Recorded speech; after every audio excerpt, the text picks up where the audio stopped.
Hello friends, स्वागत है आपके मेरे नए यूट्यूब चैनल पर। इस चैनल के माध्यम से हम आपको एडवांस इंग्लिश स्ट्रक्चर की पूरी इन्फॉर्मेशन देते हैं। आज हम आपको 5 नए स्ट्रक्चर बताने वाले हैं जिसका इस्तेमाल आप अपने डेली लाइफ में कर सकते हैं, अपने इंग्लिश को इम्प्रूव कर सकते हैं। और एक और बात, इस वीडियो के लास्ट में इसी 5 वीडियो से संबंधित कुछ क्वेश्चन भी होंगे, तो प्लीज़ उसका रिप्लाई जरूर करिए। तो चलिए लेट्स लर्न। यद्यपि वो गरीब है फिर भी वह खुश है। हालांकि वह गरीब है फिर भी वह खुश है। यद्यपि मैं बहुत पढ़ता हूँ फिर भी फेल हो जाता हूँ। इस तरह के सेंटेंसेस में हम यद्यपि या हालांकि ऐसा बोल रहे हैं, इसके लिए लिखना होगा दो या ऑल दो, दोनों में से किसी का इस्तेमाल कर सकते हैं। आइए इसके स्ट्रक्चर को समझते हैं। सबसे पहले आपको दो या ऑल दो, दोनों में से किसी एक को लिखना होगा। इसके बाद आप फर्स्ट सेंटेंस को लिखेंगे। इसके बाद आपको एक कोमा या येट, दोनों में से किसी एक का इस्तेमाल करना होगा। इसके बाद आप सेकेंड सेंटेंस को लिखेंगे। आइए इसको एग्जाम्पल से और अच्छे से समझ लेते हैं। यद्यपि वो गरीब है फिर भी वो खुश है। Although he is poor he is happy. हालांकि वो गरीब है फिर भी वो खुश है। Though he is poor yet he is happy. यद्यपि मैं बहुत पढ़ता हूँ फिर भी फेल हो जाता हूँ। Although I study a lot I fail.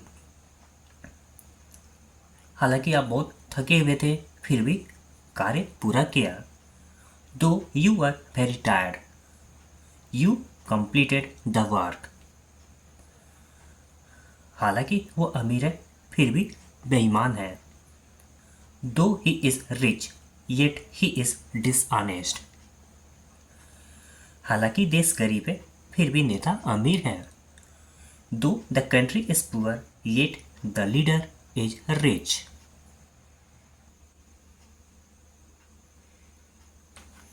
बोल सको तो बोल लो, रोक सको तो रोक लो,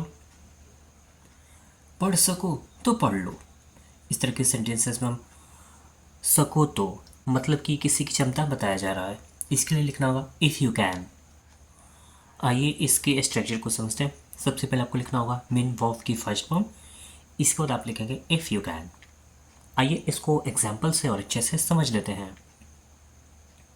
बोल सको तो बोल लो, स्पीक इफ़ यू कैन। रोक सको तो रोक लो, स्टॉप इफ़ यू कैन। पढ़ सको तो पढ़ लो, रीड इफ़ यू कैन। सीख सको तो सीख लो, लर्न इफ़ यू कैन। आ सको तो आ जाओ, कम इफ़ यू कैन।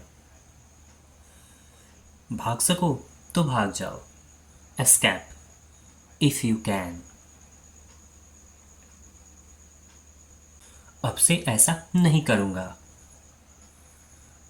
अब से तुमसे नहीं मिलूँगा, आगे से समय पर आना। इस तरह के सेंटेंसेस में हम अब से या आगे से ऐसा बोल रहे हैं, इसके लिए लिखना होगा फ्रॉम नाउ ऑनवर्ड्स। आइए इसके स्ट्रक्चर को समझते हैं। सबसे पहले आपको लिखना होगा फ्रॉम नाउ ऑनवर्ड्स। इसके बाद आप कंप्लीट सेंटेंस को लिखेंगे। आइए इसको एग्जाम्पल से और अच्छे से समझ लेते हैं। अब से ऐसा नहीं करूँगा, from now onwards I will not do such. अब से तुमसे नहीं मिलूँगा, from now onwards I will not meet you. आगे से समय पर आना, from now onwards come on time. अब से उससे बात नहीं करूँगा, from now onwards I will not talk to him. आगे से मैं रोज़ फुटबॉल खेलूँगा, from now onwards I will play football daily. अब से झूठ मत बोलना, from now onwards don't tell a lie. अब से अंग्रेजी नहीं बोलूँगा, from now onwards I won't speak English. मैं हमेशा से ही एक शिक्षक बनना चाहता था। वो शुरू से ही एक खिलाड़ी बनना चाहती थी। वो हमेशा से ही मेरे खिलाफ था। इस तरह के सेंटेंसेस में हमेशा से या शुरू से ही ऐसा बोल रहे हैं, इसे लिखना होगा ऑल अलोंग। आइए इसके स्ट्रक्चर को समझते हैं।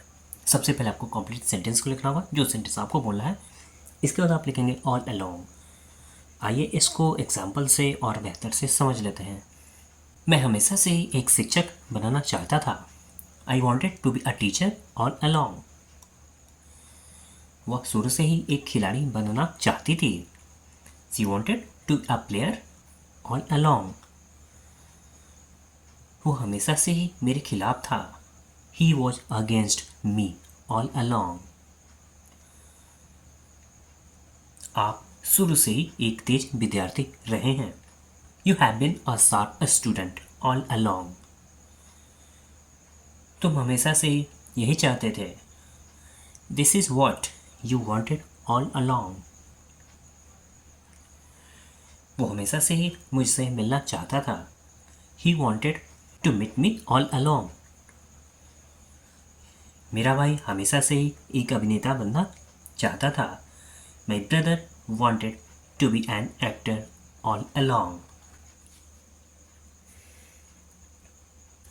तब जाकर वो क्रिकेट खेलने की कोशिश की। तब जाकर वह सच बोलने की कोशिश की। तब जाकर रिया गाना गाई।